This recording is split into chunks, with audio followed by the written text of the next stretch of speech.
নমস্কার। Right two রিকলের পার্টির পক্ষ থেকে সমস্ত পশ্চিমবঙ্গবাসীকে জানাই আন্তরিক শুভেচ্ছা, ভালোবাসা এবং অভিনন্দন। সারা পশ্চিমবঙ্গ এবং সারা ভারতে এই একটি নতুন দল খুব দ্রুত বিস্তার লাভ করছে। আমরা বিগত দিনে সারা ভারতব্যাপী একটা আন্দোলন খাড়া করেছিলাম, যে আন্দোলনটা এখন ব্যাপক পরিমাণে চলছে।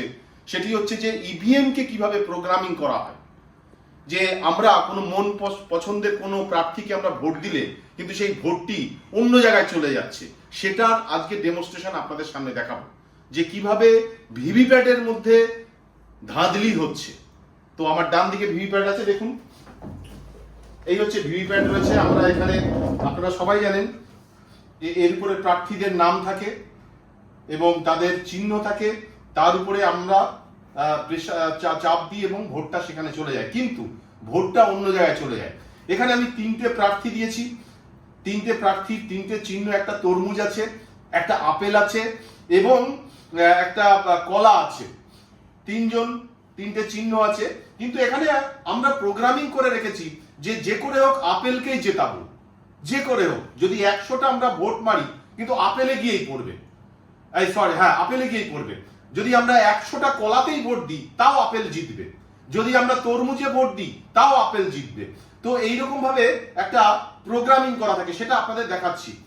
আর এই যে একটা দেখতে পাচ্ছেন আমার হাতে রয়েছে, এটা একটা হচ্ছে সাদা কাঁচ। এটা 2016 সালের আগে এইখানটায় লাগানো থাকতো, এখন 2016 সালের পরে এখানে ধাঁধলি করবার জন্য একটি কালো কাঁচ লাগানো হয়েছে, কিন্তু আগে এটা সাদা কাঁচ ছিল। তো কালো কাঁচের ভেতরে কিভাবে ষড়যন্ত্র চলছে সেটা আপনাদের সামনে আমি এখন বলছি, দেখাচ্ছি। রেডি? দেখুন, আমি আমার পছন্দের প্রার্থী, তার চিহ্ন কলা, সেই কলাতে ভোট দিচ্ছি।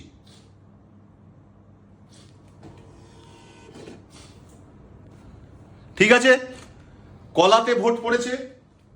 আমি ভোট দিতে গিয়ে দেখলাম কলাতে লাইটটা এখন বন্ধ হয়ে যাবে, লাইটটা বন্ধ হয়ে গেল। এখানে ধাঁধলিটা কিভাবে হচ্ছে দেখুন। আচ্ছা, আবার আমি কলাতে দিচ্ছি। ধরুন আর একটা প্রার্থী আসলো, সে আবার কলাতে দিল।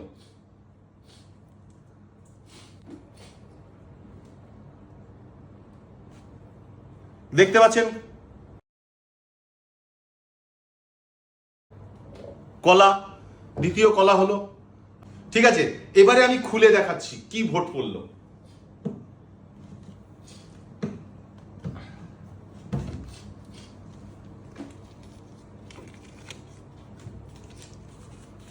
আমি কিন্তু দুবার কলাতে মেরেছি, কিন্তু তার মানে দুটো কলা হওয়া উচিত, কিন্তু একটাতে কি হলো, আপেল চলে আসলো। কি সর্বনাশ! এইভাবে ধাঁধলি হচ্ছে। তো এটা আমি আবার এক্সপ্লেন করছি।